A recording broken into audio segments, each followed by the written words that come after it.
15 લાખની લાંચ માંગવા મામલે એસીબીમાં નોંધાયેલા ગુનામાં આખરે સુરત મનપાની લીંબાયત ઝોનમાં કાર્યપાલક ઇજનેર ગણેશવાલા એસીબી સમક્ષ હાજર થતા તેઓની ધરપકડ કરાઈ હતી. જોકે હજુ પણ ગણેશવાલાનો વચેટીયો નાસ્તો કરતો છે. સુરત એસીબીમાં ગત 20મી ફેબ્રુઆરીના રોજ એક બિલ્ડર દ્વારા તેઓના બાંધકામને ગેરકાયદે હોવાનું કઈ નોટિસ આપ્યા બાદ ડિમોલિશન કર્યા બાદ લીંબાયત ઝોનના ઝોનલ અધિકારી વિપુલ ગણેશવાલાના વચેટિયા ઇસ્માઇલ ઉર્ફે પરવાના જમીલ ખાન પઠાણી 21 લાખની લાંચની માંગણી કરી હતી. આને અંતે 15 લાખમાં નક્કી થયા બાદ 4 લાખની લાંચ અપાઈ. ત્યારે જ એસીબીએ ગોઠવેલા છટકાની જાણ થતાં ગણેશવાલાનો વચેટીયો ઇસ્માઇલ ઉર્ફે પરવાના ભાગી છૂટ્યો હતો. જોકે આ મામલે એસીબીમાં ફરિયાદ નોંધાતા ગણેશવાલા અને પરવાના ભાગી છૂટ્યા હોય. આખરે શુક્રવારે વિપુલ ગણેશવાલા એસીબીમાં હાજર થતા ધરપકડ કરાઈ હતી. જોકે તેના વચેટિયા પરવાનાને ઝડપી પાડવા એસીબીએ ચક્રો ગતિમાન કર્યા છે. ગઈ તારીખ 20 ફેબ્રુઆરીના રોજ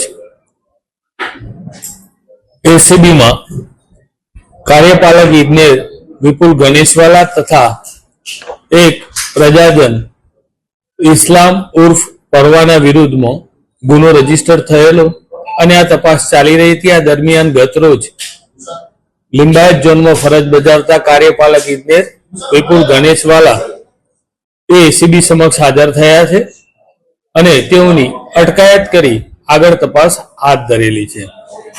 આ કામના આરોપી પરવાના તથા આ ગણેશવાલા એ લગભગ સતત છેલ્લા ઘણા સમયથી આ સેમ એમોથી આવા ગુના આચરી રહ્યા હોય એવી સંભાવના છે. એ મુદ્દે તપાસ ચાલે છે. તેમજ આ કામનો જે સહ આરોપી છે ઇસ્લામ ઉર્ફ પરવાના એની વિરુદ્ધમાં અલગ અલગ પોલીસ સ્ટેશનોમાં કુલ મારામારી અને ખંડણી જેવા બીજા અન્ય 6 ગુનાઓ પણ રજીસ્ટર થયેલા છે અને એમાં એ પાસા પણ ભોગવી ચૂકેલો છે. તથા આ કામના જે આરોપી છે ગણેશવાલા એમના લોકરમાંથી જે સોના ચાંદીની જણસ મળેલી છે એ સંદર્ભના એવિડન્સ ચકાસણી ચાલી રહી છે.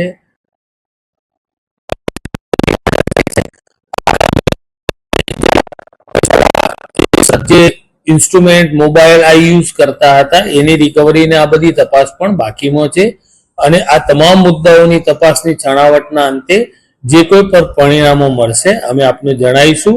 આ કામે આરોપીના રિમાન્ડ અને એ ફર્ધર કામગીરી પણ આજે થશે. Thank you. હા, જે બી પુરાવાઓ મળશે તમામ ઇન્વેસ્ટિગેશન કરવામાં આવશે.